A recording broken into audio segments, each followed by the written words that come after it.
गांव में एक पुराना ढाबा था, लेकिन साफ सुथरा था। सुबह का वक्त था।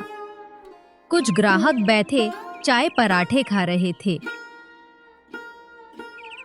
रामलाल गल्ले पर बैठा था। सरला रसोई में काम कर रही थी। वाह रामलाल, क्या हाथ है तेरे। जो स्वाद इस चाय और परोठे में है वो शहर के बड़े बड़े होटलों में कहाँ। सब आप लोगों का आशीर्वाद है ठाकुर साहब। ये हाथ नहीं, ये इस चूल्हे की विरासत है। दादाजी से पिताजी को, पिताजी से हमको मिली।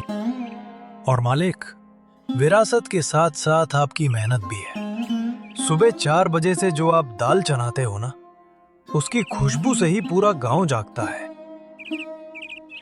तभी एक नौजवान अर्जुन कंधे पर बैग लटकाए ढाबे में दाखिल होता है। उसे देखकर सब चुप हो जाते हैं। आ गया मेरा बेटा। कैसा है? कितना दुबला हो गया है शहर में। कोर्स पूरा हो गया तेरा? हाँ बापूजी, सब पूरा हो गया। फर्स्ट क्लास में पास हुआ हूँ।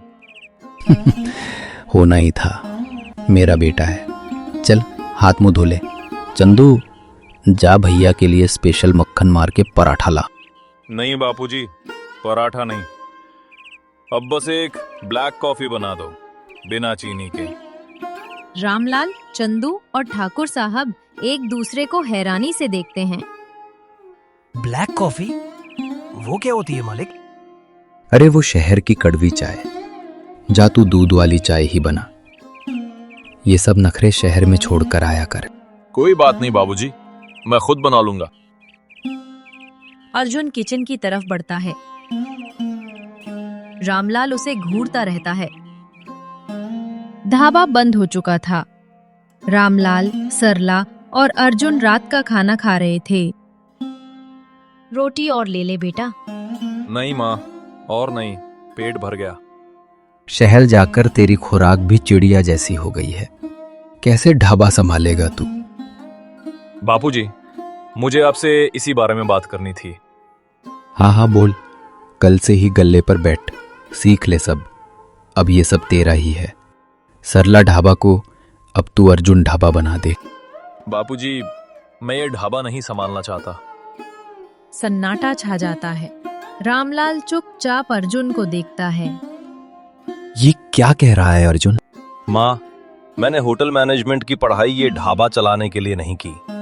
यहाँ क्या है, वही दाल रोटी, वही पुराने टेबल। दुनिया बहुत आगे निकल गई है। तू क्या करेगा? तू शहर में जाकर किसी साहब की जी हुजूरी करेगा, प्लेटें उठाएगा? नहीं, मैं शहर में अपना खुद का कैफे खोलूंगा। मैंने बैंक से लोन की बात भी कर ली है। मॉडर्न कैफे, जहां पास्ता, बर्गर, सैंडविच मिलेंगे। Pasta, burger? हमारे खानदान ने 3 पीढ़ियों से लोगों का पेट भरा है, और तू ये फिरंगी खाना बेचेगा? बापूजी, उसे फिरंगी खाना नहीं, कॉन्टिनेंटल फूड कहते हैं। उसमें ज्यादा मार्जिन है। ये ढाबा बस गुजारा कर रहा है, इसमें कोई ग्रोथ नहीं है। ग्रोथ, मार्जिन, ये सब सीखा है तूने? विरासत का मतलब नहीं सीखा। जिस ढाबे ने तुझे पढ़ा लिखा कर इतना बड़ा किया, आज तुझे उसी में ग्रोथ नहीं दिखती। मैं आपको नहीं समझा सकता बापूजी। आप बस अपनी दाल रोटी से आगे सोचना ही नहीं चाहते। ठीक है, मत सोच, पर एक बात कान खोल कर सुन ले। अगर तूने शहर में वो अपनी दुकान खोली तो इस ढाबे के दरवाजे तेरे लिए हमेशा के लिए बंद।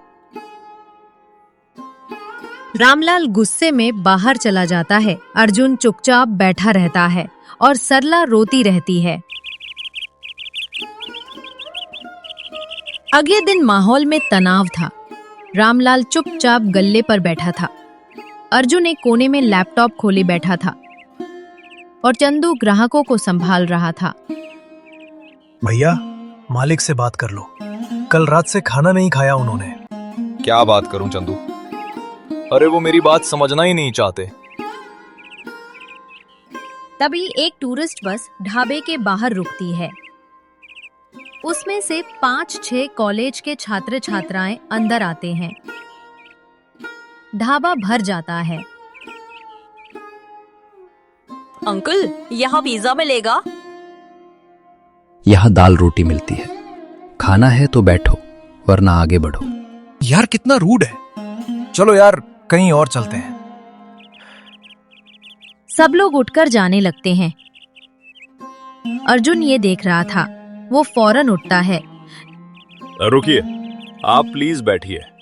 पिज्जा तो नहीं, पर हमारे पास कुछ ऐसा है जो आपको पिज्जा से भी अच्छा लगेगा। सब रुक जाते हैं। रामलाल हैरानी से अर्जुन को देखता है। चंदू, सबको पानी दो। माँ, जल्दी से आटा और मैदा निकालो। अरे ये क्या कर रहा है तू? बाबूजी, बस 15 मिनट, बस देखो। अर्जुन तेजी से काम करने लगता है। वो पराठे का आटा लेता है, उसमें सब्जियां, पनीर और कुछ मसाले मिलाता है। वो तवे पर तेल की जगह मक्खन का इस्तेमाल करता है। चंदू, हरी चटनी और दही ले आ, प्लेटें साफ कर। 10 मिनट बाद अर्जुन प्लेटों में पराठे को पिज्जा की तरह तिकोना काटकर ऊपर से पनीर घिसकर और मक्खन डालकर लाता है। ये है देसी पिज्जा, ट्राई कीजिए। ओह माय गॉड, ये तो कमाल है। ये तो किसी पिज्जा से लाख गुना बेहतर है। भैया, 4 और लाना। रामलाल दूर खड़ा ये सब देख रहा था। उसकी आंखों में गुस्सा नहीं था। आधे घंटे में सारे स्टूडेंट्स खा पीकर अर्जुन की तारीफ करते हुए पैसे देते हैं और चले जाते हैं। गल्ले पर नोटों का ढेर लग जाता है। मालिक, आज तो 1 घंटे में पूरे दिन की कमाई हो गई। अर्जुन भैया मान गए आपको। अर्जुन अपने बाबूजी की तरफ देखता है, जो अभी भी चुप थे। ढाबा बंद था। सरला और अर्जुन हिसाब मिला रहे थे। रामलाल चुपचाप बैठा था। अर्जुन, आज तो तूने कमाल कर दिया। वही पराठा, बस अंदाज नया। देखा माँ, यही मैं बापूजी को समझाना चाहता हूँ। चीज वही रहे, बस उसे परोसने का तरीका बदलना होगा। बापूजी, हमें अपने ढाबे को बदलना होगा। क्या बदलना होगा? ये लकड़ी की बेंच हटाकर सोफे लगाने होंगे, दीवारों पर नया पेंट, किचन में थोड़ी सफाई और एक कार्ड मशीन लगानी होगी। सफाई मतलब हम गंदा खाना खिलाते हैं? और ये लकड़ी के बेंच मेरे दादाजी ने बनवाए थे। इन पर बैठकर तेरे दादाजी ने खाना खाया है और तू इन्हें उखाड़ फेंकना चाहता है। बापूजी, अब बात को कहाँ ले जा रहे हैं? तू ले जा रहा है। तुझे मेरी दाल, रोटी, मेरी बेंच, मेरी विरासत सब पुराने लगते हैं। इस सब में ग्रोथ नहीं दिखती। हाँ, नहीं दिखती, क्योंकि आप वक्त के साथ बदलना ही नहीं चाहते। आप बस इस ढाबे से चिपके रहना चाहते हैं, भले ही ये कल को बंद हो जाए। ये ढाबा बंद होगा? ये ढाबा मेरी जिंदगी है। निकल जा, निकल जा मेरी नजरों से। जा खोल ले अपना वो पास्ता बर्गर का ठेला। सरला और चंदू जो कोने में खड़े थे, चौंक जाते हैं। गहरा सन्नाटा पसर जाता है। अर्जुन गाल पकड़े अपने पिता को देखता है। उनकी आंखों में आंसू थे। आप सही कह रहे हैं, मुझे चले ही जाना चाहिए। अर्जुन अपना लैपटॉप उठाता है और तेजी से बाहर निकल जाता है।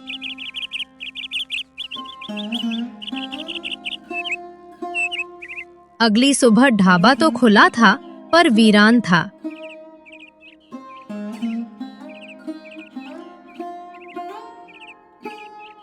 अरे रामलाल, दाल अभी तक नहीं चढ़ी और वो अर्जुन कहाँ है? चला गया, वो शहर गया है। क्यों? उसे ये ढाबा, ये सब पुराना लगता है। उसे ग्रोथ चाहिए। वो इसमें गलत क्या है? रामलाल चौंक कर ठाकुर साहब को देखता है। रामलाल, जब तेरे पिताजी ये ढाबा चलाते थे तो वो पत्तलों पर खाना देते थे। तू आया, तूने स्टील की थालियां शुरू की, है ना? हाँ। उन्होंने लकड़ी के चूल्हे पर खाना पकाया, तूने गैस का चूल्हा लगवाया।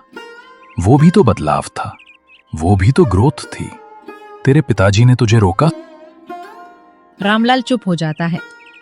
बेटा, विरासत का मतलब चीज को ज्यों का त्यों पकड़कर रखना नहीं होता। विरासत का मतलब होता है उसकी आत्मा को जिंदा रखना। आत्मा? हाँ, इस ढाबे की आत्मा है स्वाद और अपनापन। वो नहीं बदलना चाहिए, लेकिन जमाना बदल रहा है तो परोसने का तरीका तो बदलेगा ही। तेरा बेटा जड़ें नहीं काट रहा, अरे वो बस पेड़ को नई खाद पानी दे रहा है ताकि वो और फैले, और तूने उसे ही भगा दिया। रामलाल की आंखें खुल जाती हैं। उसे अपनी गलती का एहसास होता है। चंदू, चंदू, बस स्टैंड जा, रोक उसे। अर्जुन अपना बैग लिए बस का इंतजार कर रहा था। बस आती है और वो जैसे ही चढ़ने लगता है, पीछे से रामलाल की आवाज आती है। रुक जा अर्जुन, रुक जा। जो तू कह रहा था ना, कार्ड मशीन, वो कहाँ मिलेगी? अर्जुन हैरानी से अपने पिता को देखता है। और वो देसी पिज्जा जो कल बनाया था, अब वो आज मेन्यू में डाल दे। अर्जुन की आंखों में आंसू आ जाते हैं। बापूजी, मुझे माफ कर दो बापूजी। पगले, बाप से कोई माफी मांगता है?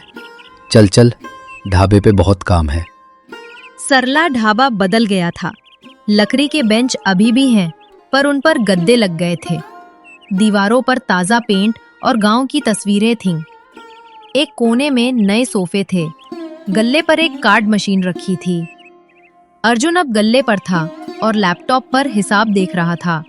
रामलाल किचन में था, लेकिन अब उसने साफ एप्रन पहना था।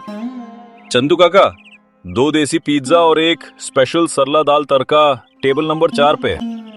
जी अर्जुन भैया। बापूजी, ऑर्डर आ रहा है। ठाकुर साहब बैठे थे। अर्जुन उनके पास आता है। और कुछ लेंगे ठाकुर साहब? कैपुचिनो ट्राई करेंगे? अरे नहीं बेटा, हम तो अपनी वही रामलाल के हाथ की अदरक वाली चाय पियेंगे। तभी रामलाल एक ट्रे लेकर आता है। उसमें चाय रखी थी और एक कप में कैपुचिनो थी, जिस पर क्रीम से स्माइली बनी थी। ले, तेरी वो शहर वाली कड़वी चाय पी के देख, तेरे बापू ने बनाई है। अर्जुन मुस्कुराता है और कप उठा लेता है। रामलाल और ठाकुर साहब चाय पीते हैं और इस तरह गांव का सरला ढाबा और उसकी विरासत बरकरार रहती है।